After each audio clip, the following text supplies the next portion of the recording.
When we arrived at the apex of the Edmund Pettus Bridge, we saw a sea of blue, Alabama state troopers. About 600 of us. John Lewis was never worried about getting into good trouble, as he called it. And now we're remembering the man who produced so much that was good for the country, including San Diego. Lewis stood shoulder to shoulder with Martin Luther King Jr. during the civil rights movement in the 1960s. In 1965, Lewis took a bloody beating by troopers in his home state of Alabama during a peaceful voting rights march from Selma to Montgomery. That day would come to be known as Bloody Sunday. Disperse, your orders to disperse, go home or go to your church. This march will not continue.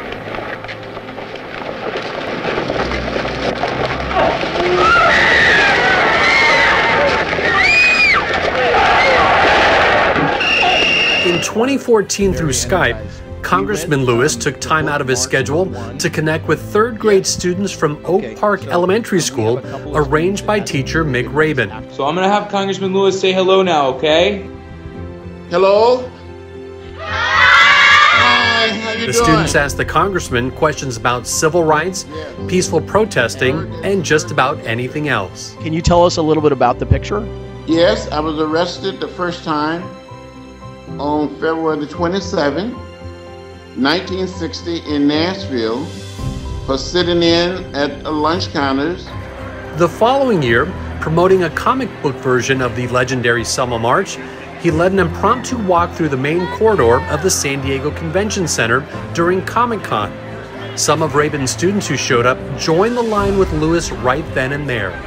The San Diego Parade of Purpose, as the Washington Post described it, marked that historic day in Alabama a half-century before, which helped turn the tide in the struggle for civil rights in the United States. Congressman Lewis is just amazing. To actually get a chance to meet a civil rights leader who's actually been in the trenches and still living to tell this story, leaving a legacy, is one of the greatest things that has empowered my life as well as my students. In 2018, Lewis spoke to students at Morse High School.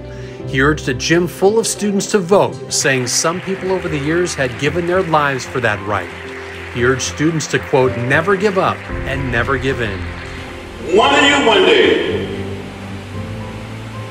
could be the mayor of the city, the governor of the state, the president of the United States of America, could be a great teacher, a great lawyer, a doctor, school superintendent, secretary of state. So hang in there, keep your faith, it's all gonna work out. But you got to have it work out. You can do it. As a young man, Lewis began organizing sit-in demonstrations at whites-only lunch counters and volunteering as a freedom rider, enduring beatings and arrests while traveling around the South to challenge segregation. Lewis turned to politics in 1981 when he was elected to the Atlanta City Council. He won his seat in Congress in 1986. Lewis said he'd been arrested 40 times in the 1960s and 5 more while serving as a congressman. A tweet by Lewis from 2 years ago may have summed up his philosophy best. Do not get lost in a sea of despair. Be hopeful, be optimistic. Our struggle is not the struggle of a day, a week, a month, or a year. It is the struggle of a lifetime. Never ever be afraid to make some noise and get in good trouble. Necessary trouble. John Lewis died July 17th from pancreatic cancer at the age of 80.